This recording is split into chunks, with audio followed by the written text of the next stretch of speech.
Hello, everyone. I'd like to introduce our guest speaker today, Ms. Rebecca Hoyts from Disability Rights California.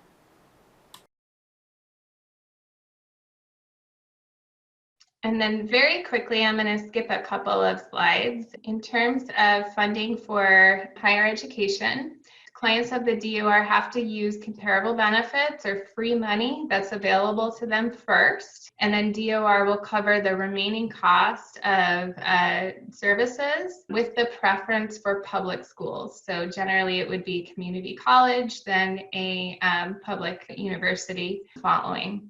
And there are some exceptions where the DOR can fund private schools. And so those are essentially if the private school costs less, if the training program is not available at a public school, or if the private training program better meets the needs of the student or the client. And then lastly, if there would be a significant delay in preparation for employment if the student went to a public school as opposed to a private school. So I'm going to just skip ahead and because I want to share with you if there is a dispute with the school that someone's attending about reasonable accommodations, or an accommodation is denied by the college or university, the DOR may be able to assist, because even though the student has to use the free services available, if they're not available, then it's not a comparable benefit.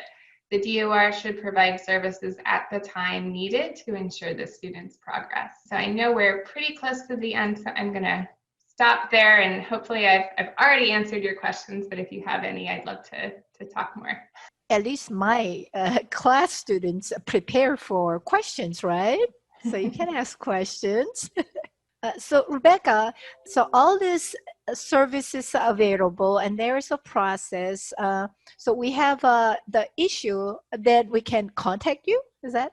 Absolutely. Our main purpose is to serve clients. So we can, of course, talk you through things, but if someone needs assistance, the best approach is to refer them to contact our office directly. Is that all the questions that you have, guys?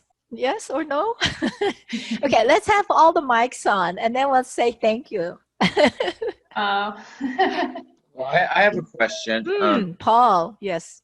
My question is about, when we talk about rights, we define the rights for our students. And, obviously the exercising of the rights is someone has to always advocate for the student, which is important. But when a student self-advocates, what are the measures for self-advocation? I mean, what are the difference between having an advocate and self-advocate when right? So self-advocacy may be that, if it's purely self-advocating, it may be that I'm talking to a student, they're asking me questions about their rights. My counselor said this, what can I do? What are my options? And so we're sort of talking through that, so that the student or the client can then go back to the agency, whether it be the DOR, regional center, or school district, and, ask for what they need, or participate fully in the process. So sometimes we're behind the scenes support to the individual. I don't want to say that having a representative means that you're not self-advocating.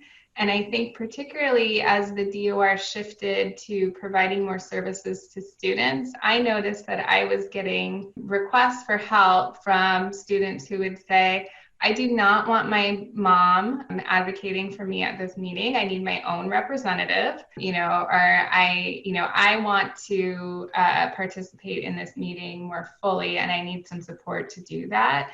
So I think sometimes having a non-family member is a form of self-advocacy for students, even if they're not being fully independent in the process. So Rebecca, my students are all candidates to become a special education teacher. So they will help them. So what do you recommend my students to prepare their students before they leave school? I think that having lots of experiences is really important for students with disabilities as they approach the workforce and adulthood.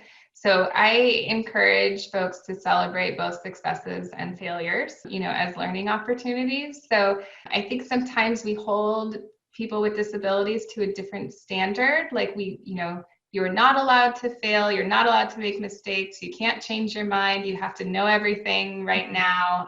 And we forget that like these are young people. And, you know, when I was, well, I'm a person with a disability, but, you know, when people are, you know, 16, 17, 18 and thinking about their futures, like the best way to inform that decision making is by trying new things. And so I think we have to support people to make choices, be responsible for those choices, and learn what they like and they don't like. Yeah. Anybody else have a question?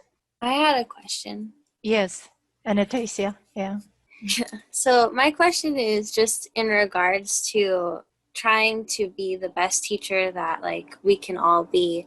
And so I know that you said that parents can reach out to get services or the district can, but that kind of leaves out the teacher, the middleman. So is there any way that like, is there trainings offered for teachers to help parents navigate the system better so that they can get the services that they need? So any member of the IEP team can invite the department to attend. So that can include teachers. I think there are lots of opportunities for teachers to learn more about Department of Rehabilitation. We have some webinars on our website. We have lots of publications, but the DOR is, you know, both happy to and mandated to collaborate with local education agencies and schools to support students. So I think if you're interested, like please reach out to the DOR and say, how can we partner together? How can we collaborate? Because really that benefits, you know, all of us. So if you don't have any questions, so we will have Rebecca's contact. So, you know, if you need to contact her, right? Can we contact you? Yes, absolutely. And yeah, I will. I'll go ahead and put my email in the chat box.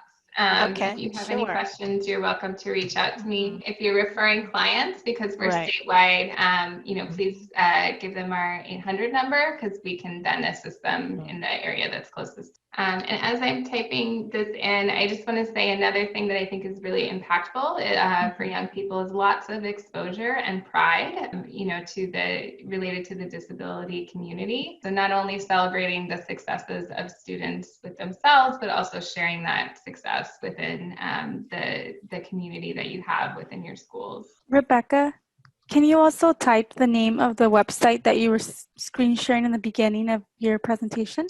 Absolutely. Thank you. And I'm also going to put the DOR website in the chat as well, so you can find the Student Services Liaison. And so this is the DOR website. Here, if you go to I'm interested in student services, it'll take you to this page. These are the forms to request student services. And this Excel sheet has the list of school districts and their liaison contact information. So here's the districts list, and then here is the DOR staff person that you can contact to invite them to the plan meeting. For non-public schools that aren't really in a district, what would those schools be doing? So students at non-public schools would still be eligible for pre-employment transition services. The school itself may not have an assigned liaison, so you could just contact the DOR office closest to you, make a connection to the DOR. The student services form can actually be completed online. So once the student completes that form, and that may be a great piece to include in transition planning as a goal in the ITP, is to apply for student services, then it will automatically connect that student by their zip code with the DOR office. Thank you. Thank you. Thank you. Bye-bye.